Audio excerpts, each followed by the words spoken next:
নমস্কার। বায়োমেডে আপনাদের সবাইকে আবার একবার স্বাগত।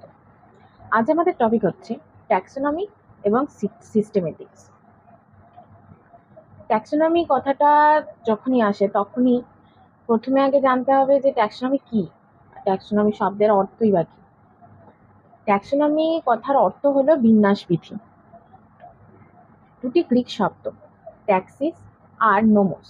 এই দুটি ট্যাক্সিস কথার অর্থ হলো বিন্যাস আর নোমোস কথার অর্থ হলো বিধি বা নিয়ম। অর্থাৎ দুটি কথার সংযোগে অর্থ হয় বিন্যাস বিধি, অর্থাৎ বিন্যাসের নিয়ম বা নিয়মাবলী। তাকেই ট্যাক্সোনমি মোটামুটি এর অর্থ দ্বারা ট্যাক্সোনমি। ট্যাক্সোনমির সংজ্ঞা কি? জীববিজ্ঞানের যে শাখায় জীবের শনাক্তকরণ, নামকরণ ও শ্রেণীবিন্যাসের পদ্ধতি সম্পর্কে আলোচনা করা হয় তাকে বিন্যাস বিধি বলে। অর্থাৎ জীবনবিজ্ঞানের বা জীববিজ্ঞানের যে ভাগে জীবের শনাক্তকরণ, অর্থাৎ গাছ হোক, ব্যাকটেরিয়া হোক, ভাইরাস হোক, প্রাণী হোক, সেগুলি শনাক্তকরণ করা বা তাদের চেনা যে এটি এই প্রাণী, এটি এই গাছ, তারপর তাদের নামকরণ এবং তারপর তাদের শ্রেণীবিন্যাস। অর্থাৎ দুটি জীব একই ধরনের দেখতে কিন্তু দুটি জীব এক নয়, তাদের মধ্যে কিছু বৈসাদৃশ্য আছে, তো তাদের বিভিন্ন শ্রেণীতে তাদের ভাগ করা। এই সমস্ত পদ্ধতি সম্পর্কে যে আলোচনা করা হয় তাকে বিন্যাসবিধি বা ট্যাক্সোনমি বলে। বিন্যাসবিধির কিছু পদ্ধতি আছে। প্রথম হচ্ছে কৃত্রিম। এটি অনেক প্রাচীন পদ্ধতি, জীবের অল্প কয়েকটি বাইরের লক্ষণের উপর ভিত্তি করে নির্ণয় করা হয়। অর্থাৎ এটি শুধুমাত্র বাহ্যিক লক্ষণের ওপর বা বাইরের বৈশিষ্ট্যের ওপরে, যেগুলি বাইরে থেকে দৃশ্যমান সেইগুলোর ওপর ভিত্তি করে নির্ণয় করা হয়। দ্বিতীয় হচ্ছে প্রাকৃতিক। অপেক্ষাকৃত উন্নত পদ্ধতি। বাইরের বৈশিষ্ট্য ছাড়াও অন্যান্য বৈশিষ্ট্য দেখা হয়। জীব ও তার নিকট সম্পর্কযুক্ত জীবের মধ্যে যোগসূত্র নির্ণয় করা হয়। অর্থাৎ বাইরের বৈশিষ্ট্য ছাড়াও, বাহ্যিক লক্ষণ ছাড়াও জীব, তার আশেপাশে যে জীবগুলো আছে সেই জীবের মধ্যে তার কোনো সম্পর্ক আছে কিনা, তার সাথে কোনো সাদৃশ্য আছে কিনা, মেল আছে কিনা, তাদের মধ্যে কোনো যোগসূত্র আছে কিনা, সেই সম্পর্কে প্রথমে নির্ধারণ করা হয়, সেই সম্পর্কে খোঁজা হয় যে তাদের মধ্যে কোনো যোগসূত্র আছে কিনা, সেই অনুযায়ী বিন্যাসবিধি করা হয়। শেষ হচ্ছে জাতিজনিগত। জাতিজনিগত সর্বাপেক্ষা উন্নত পদ্ধতি। এটি জীবের উৎপত্তি, বংশগতি, অভিব্যক্তির ওপর নির্ণয় করা হয়। নিকট সম্পর্কে জীবের মধ্যে যোগসূত্র ও অভিব্যক্তির ধারা সম্পর্কে জানা যায়। অর্থাৎ সর্বাপেক্ষা উন্নত পদ্ধতি এটি বর্তমানে প্রচলিত। জীবের এক্ষেত্রে জীবের উৎপত্তি, বংশগতি, অভিব্যক্তি সম্পর্কে নির্ণয় করা হয়। অর্থাৎ জীব কিভাবে উৎপত্তি হয়েছে, জীবের বংশগতি কিভাবে এগিয়েছে, কি কি বৈশিষ্ট্য আছে বংশগতির, এছাড়া অভিব্যক্তি সম্পর্কে নির্ণয় করা হয়। অর্থাৎ সেই জীবটি ওই জায়গায় থাকাকালীন তার মধ্যে কি কি পরিবর্তন এসেছে, সেই পরিবেশে মানিয়ে নেওয়ার জন্য তার শারীরিক আভ্যাস, শরীরের ভেতরে কি পরিবর্তন এসছে, সেই অভিব্যক্তি সম্পর্কে জানা হয় এবং তার ভিত্তিতে তার বিন্যাসবিধি করা হয় এবং নিকট সম্পর্কে জীবদের মধ্যে যোগসূত্র খোঁজা হয়। তাহলে জানা গেল ট্যাক্সোনমি কি, তার কথার অর্থ, তার সংজ্ঞা এবং ট্যাক্সোনমির পদ্ধতি বা বিন্যাসবিধির পদ্ধতি। এরপর আমরা জানবো ট্যাক্সোনমির গুরুত্ব কি। আমাদের জীবনে ট্যাক্সোনমির দরকারি বা কি, প্রয়োজনীয়তা কি, এর গুরুত্ব বা কি। ট্যাক্সোনমির গুরুত্ব অপরিসীম। আর কেনই বা ট্যাক্সোনমির গুরুত্ব নিয়ে আমরা পড়বো সেটাই আজকে আমরা জানবো। অনেক জীবের মধ্যে যে কোনো বিশেষ জীবকে শনাক্ত করা যায় ট্যাক্সোনমির মাধ্যমে। অর্থাৎ আমাদের চারপাশে একই ধরনের দেখতে বিভিন্ন গাছ আছে, একই ধরনের দেখতে বিভিন্ন জীব আছে, কিছু প্রজাতি একই ধরনের দেখতে, অথচ তারা এক নয়, তাদের মধ্যে কিছু ফারাক থাকে, কিছু ডিফারেন্স থাকে। তো তাদেরকে আলাদাভাবে চেনার জন্য ট্যাক্সোনমি দরকার। দ্বিতীয়, এর মাধ্যমে জীবের পূর্বপুরুষ সম্পর্কে জ্ঞান অর্জন করা যায়। অর্থাৎ কোনো জীবের পূর্বপুরুষ সম্পর্কে আমরা যদি জানতে চাই, যেমন আমরা মানুষেরই পূর্বপুরুষ সম্পর্কে জানতে গেলে ট্যাক্সোনমির দরকার। আমাদের পূর্বপুরুষরা কিভাবে আমাদের বিবর্তন হয়েছে, কিভাবে আমরা এক জায়গা থেকে আরেক জায়গায় এসেছি, কিভাবে কি কি পরিবর্তন এসেছে আমাদের শারীরিক, সেগুলো জানার জন্য ট্যাক্সোনমির দরকার হয়। ব্যাকটেরিয়া, প্রোটোজোয়া, ছত্রাক, অনেক অর্থকারী, এছাড়া ভেষজ উদ্ভিদের ক্ষতি করে, এদের দ্বারা তাদের শনাক্ত করা যায় এবং ধ্বংস করা হয়। অর্থাৎ ব্যাকটেরিয়া আছে, ছত্রাক আছে, আমরা দেখি অনেক গাছে ছত্রাক লেগে গেছে বা বিভিন্ন ব্যাকটেরিয়া আক্রমণ হয়েছে, প্রোটোজোয়ার আক্রমণ হয়েছে, তাতে বিভিন্ন অর্থকরী ফসলের বিশাল ক্ষতি হয়। এবারে সেই ব্যাকটেরিয়াটাকে ধ্বংস করার জন্য আমাকে তো জানতেই হবে যে কি ব্যাকটেরিয়াটা সেইটা ধ্বংস করছে। তো তার জন্য ট্যাক্সোনমি দরকার, তার শনাক্তকরণ দরকার ব্যাকটেরিয়াটার। সেই শনাক্তকরণ না হলে তাকে ধ্বংস করা যাবে না। তার সমগ্র পর্যালোচনা না হলে তাকে কি ওষুধ দিলে যে মারা যাবে, তাকে ধ্বংস করা যাবে, সেটা আমরা জানতে পারবো না। সেক্ষেত্রে ট্যাক্সোনমি দরকার। এছাড়াও বিভিন্ন ভেষজ উদ্ভিদ আছে যা আমাদের প্রচুর হেল্প করে, যেমন নিম, তুলসী। এই যে নিম, তুলসী আমরা জানলাম যে এটার নাম নিম, এটার নাম তুলসী, এগুলো জানার জন্য আমাদের ট্যাক্সোনমি দরকার। সংকরায়নের জন্য জনিতার শনাক্তকরণ আবশ্যক। অর্থাৎ এখন প্রচুর পরিমাণে ক্লোনিং ও সংকরায়ন বিভিন্ন জিনিস হচ্ছে। তো এই সংকরায়নের জন্য, সংকরায়ন কি, দুটো প্রজাতি বা দুটো জীবের মেলবন্ধন। এবার সেই সংকরায়নের জন্য অনেক ফসলে দেখা যায় যে সংকরায়ন ঘটছে বেশি ফসল পাওয়ার জন্য। তো এই সংকরায়নের জন্য দুটো জীবেরই, দুটো জিনিসেরই সম্পর্কে জ্ঞান থাকা অত্যন্ত দরকার। তার ক্ষেত্রে ট্যাক্সোনমির গুরুত্ব অপরিসীম। তারপর আছে জীবের বাসস্থান থেকে সেখানকার পরিবেশ সম্পর্কে ধারণা পাওয়া যায়। কোনো বিশেষ জীবাশ্মের উপস্থিতি কয়লা ও পেট্রোলিয়ামের সমাধান দেয়। অর্থাৎ কোনো একটা জীবের বাসস্থান, সেইখানে সেই জীবের বাসস্থান, সেই উদ্ভিদের বাসস্থান থেকে সেখানকার আমরা একটা পরিবেশ সম্পর্কে ধারণা পাই যে এই জীবটা এই পরিবেশে থাকতে অভ্যস্ত। তো সেখান থেকে আমরা জানতে পারবো যে এর পূর্বপুরুষরা কোথায় থেকেছে। তো সেখান থেকে জানা যাবে যে এখানে জীবাশ্মের উপস্থিতি হতে পারে না না হতে পারে। সেক্ষেত্রে কয়লা বা পেট্রোলিয়ামের সন্ধান দেয়। তারপর আসছে বনভূমি সৃজন, পরিচালনা, রক্ষণাবেক্ষণের জন্য জ্ঞান থাকা দরকার। অর্থাৎ আজকাল তো আমরা জানি বনভূমি ধ্বংস হচ্ছে। যেমন বনভূমি ধ্বংস হচ্ছে তেমন বনভূমি তৈরিও করা হচ্ছে, আর্টিফিশিয়াল তৈরিও হচ্ছে। তো সেই বনভূমি সৃজনের জন্য, সেটা পরিচালনা করার জন্য, সেগুলো জানার জন্য তো ট্যাক্সোনমির গুরুত্ব দরকার, ট্যাক্সোনমির জ্ঞান থাকা দরকার। এখানেও ট্যাক্সোনমির গুরুত্ব অপরিসীম। জীবের সঠিক শনাক্তকরণ, পরিচালনা আর জীবের সংরক্ষণের জন্য অত্যন্ত প্রয়োজনীয়। জীবের সঠিক শনাক্তকরণ দরকার, তা এবং জীবের সংরক্ষণের জন্য তা অত্যন্ত প্রয়োজনীয়। কেন? এখন আমরা জানি যে বিভিন্ন প্রজাতি দিনে দিনে লুপ্ত হয়ে যাচ্ছে। যেমন গাছও লুপ্ত হচ্ছে, তেমন বিভিন্ন প্রজাতিও লুপ্ত হচ্ছে। তো এই প্রাণীদের সংরক্ষণ করার জন্য ট্যাক্সোনমি জ্ঞান থাকা অত্যন্ত দরকার। তাহলে আমরা জানলাম ট্যাক্সোনমির গুরুত্ব কি।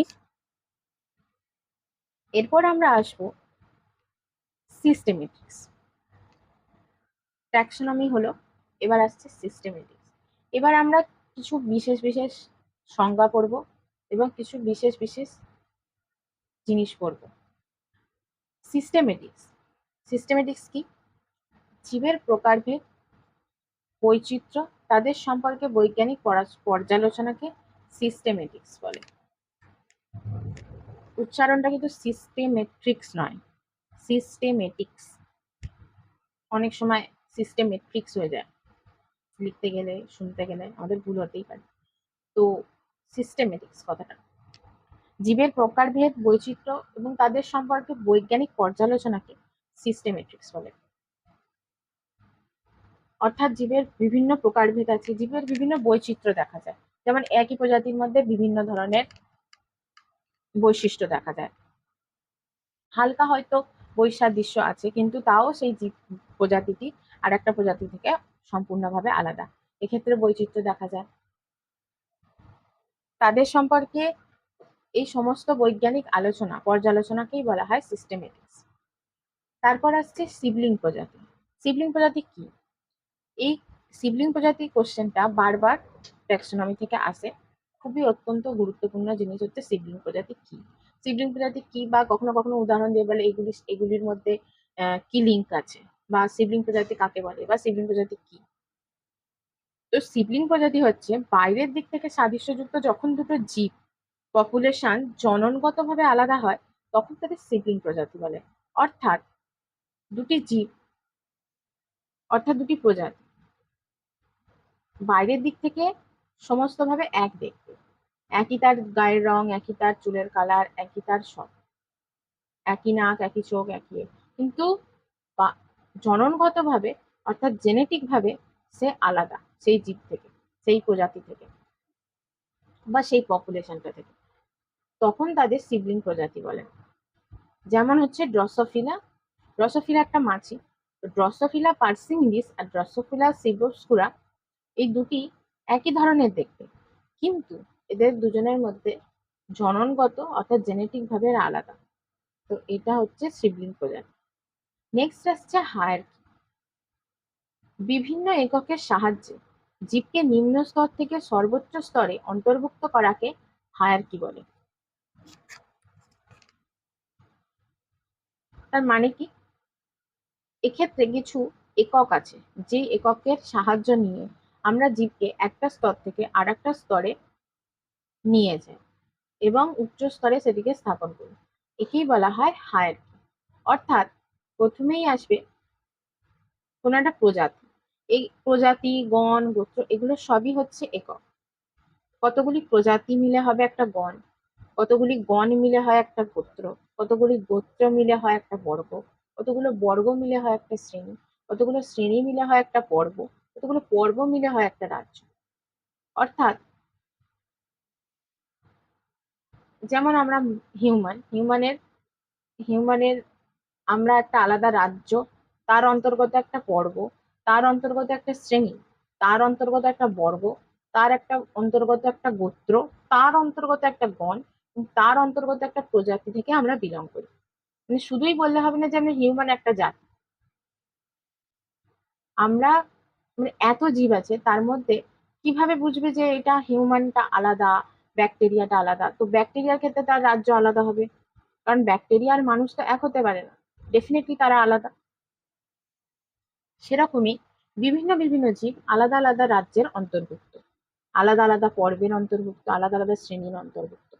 তো কোনো একটা জীবকে নিম্ন স্তর থেকে উচ্চ স্তরে অন্তর্ভুক্ত করাকে হায়ারার্কি বলে। হায়ারার্কি থেকে কোশ্চেন আসে যে তোমাকে ক্রম দিয়ে দিল যে পর্ব, শ্রেণী, বর্গ, গোত্র এগুলোকে ক্রমান্বয়ে সাজা। তো তখন তোমাকে সাজাতে হবে গোত্র, বর্গ, শ্রেণী, পর্ব বা শেষ একক কি হায়ারার্কি, প্রজাতি। এইরকম ভাবে শর্ট কোশ্চেন আসে। নেক্সট হচ্ছে কি। কি কি শুনতে খুবই ফানি, বাট এটার নামই হচ্ছে কি। স্পেলিং হচ্ছে KEY। জীবের বিভিন্ন চারিত্রিক বৈশিষ্ট্য সঠিকভাবে নির্ধারণ করে যে উপায়ে সেগুলিকে প্রয়োগ করে অপরিচিত জীবের শনাক্তকরণ করা আরো সহজ এবং সুবিধাজনক করা হয়, সেই পদ্ধতিকে কি বলে? জীবের বিভিন্ন চারিত্রিক বৈশিষ্ট্য অর্থাৎ যে বাহ্যিক বৈশিষ্ট্য হবে, তার চারিত্রিক যে বৈশিষ্ট্য হবে, সেই বৈশিষ্ট্যগুলো সঠিকভাবে নির্ধারণ করে সেগুলোকে প্রয়োগ করে সেগুলোকে বিভিন্ন অ্যাপ্লাই করে অপরিচিত জীবের শনাক্তকরণ করা, অর্থাৎ যে জীব সম্পর্কে আমরা কিছু জানি না সেই জীবের সম্পর্কে শনাক্তকরণ করা আরো সহজ এবং সুবিধাজনক ভাবে করা হয়, সেই পদ্ধতিকে কি বলে? নেক্সট হচ্ছে, এখানে হয়ে গেল সিস্টেমেটিক, সিবলিং, হায়ারার্কি এবং কি হয়ে গেল। নেক্সট হচ্ছে দ্বিপদ নামকরণ। দ্বিপদ নামকরণ কি? জীবের গণ আর প্রজাতি মিলিয়ে জীবের যে নামকরণ করা হয় তাকে দ্বিপদ নামকরণ বলা হয়। আমরা আগেরটায় কি জেনেছি? প্রজাতি, গণ, গোত্র, বর্গ এগুলোর মাধ্যমে নিম্ন স্তর থেকে উচ্চ স্তরে জীবকে নিয়ে যাওয়া হয়। তো এই প্রজাতি আর গণ এই দুটি মেলবন্ধনে জীবের নামকরণ করা হয়, একে বলা হয় জীবের দ্বিপদ নামকরণ। এই দ্বিপদ নামকরণ প্রথম কে করেন? বিজ্ঞানী ক্যারোলাস লিনিয়াস 1753 খ্রিস্টাব্দে তিনি এটি প্রবর্তন করেন। কিসে প্রবর্তন করেন? স্পিসিস প্ল্যান্টারাম নামক বইতে তিনিই লেখেন।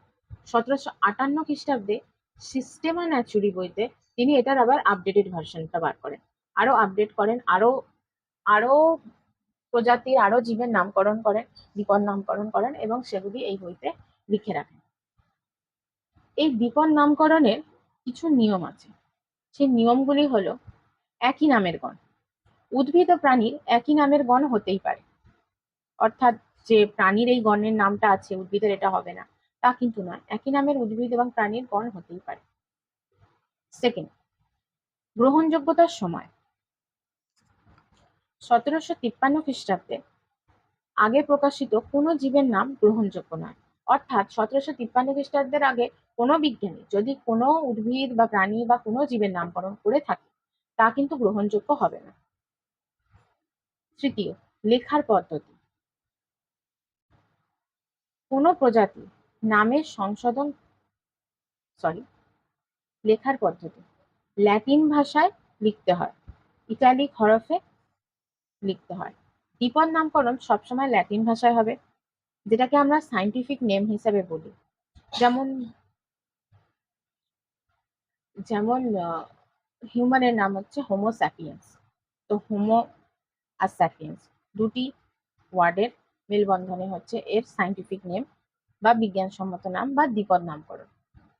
তো ল্যাটিন ভাষায় লেখা হবে, ইটালিক হরফে অর্থাৎ বাঁকা হরফে লেখা হবে, গণের নামের প্রথম অক্ষর বড় হরফে, প্রজাতির নামের প্রথম অক্ষর ছোট হরফে। আগে গণের নাম লেখা হবে এবং সেটি প্রথম অক্ষর বড় হরফে হবে, আর প্রজাতির নামের প্রথম অক্ষর ছোট হরফে হবে। প্রয়োজনে বিজ্ঞানীর নাম উল্লেখ থাকবে এবং উভয় নামের নিচে অর্থাৎ গণ প্রজাতি দুটো নামের নিচেই লাইন থাকবে বা আন্ডারলাইন থাকবে। নেক্সট হচ্ছে দ্বিপদ এবং ত্রিপদ। আগে শুধু দ্বিপদ নামকরণ ছিল, বর্তমানে ত্রিপদ নামকরণেরও দেখা গেছে। যেমন হিউম্যানের হচ্ছে হোমো স্যাপিয়েন্স স্যাপিয়েন্স। ত্রিপদ নামকরণের ক্ষেত্রে উপপ্রজাতির ব্যবহার করা হয়, অর্থাৎ গণ থাকে প্রজাতি থাকে। বর্তমানে উপপ্রজাতি কোনো কোনো প্রজাতির ক্ষেত্রে উপপ্রজাতির নামটাও উল্লেখ করা হয়, সেটি হচ্ছে ত্রিপদ নামকরণ বলা হয় তাকে। তারপরের পয়েন্ট হচ্ছে 5 নম্বর, অগ্রাধিকার ন্যায় আইন। কোনো উদ্ভিদের একাধিক নাম হয়ে থাকলে বা কোনো জীবের একাধিক নাম হয়ে থাকলে প্রথমে দেওয়া নামটাই কিন্তু মানা হবে, পরে দেওয়া নামটা কিন্তু মানা হবে না। যদি একই নাম চেঞ্জ করতে চায় হবে না, প্রথমে দেওয়া যে নামটা সেইটাই কিন্তু গৃহীত হবে। সংশোধন, সংশোধনের ক্ষেত্রে কোনো প্রজাতির নামে সংশোধন করা হলে প্রথম আবিষ্কর্তার নাম অর্থাৎ প্রথম সেই স্পিসিসটা সেই প্রজাতিটা যে আবিষ্কার করেছেন বা নামকরণ করেছেন তার নাম ব্র্যাকেটে থাকবে, পরে নতুন বিজ্ঞানীর নাম দেওয়া হবে। তো বোঝা গেল দ্বিপদ নামকরণ কি এবং দ্বিপদ নামকরণের কি কি নিয়মাবলী আছে। এই নিয়মাবলী ছাড়া দ্বিপদ নামকরণের গ্রহণযোগ্যতা নেই।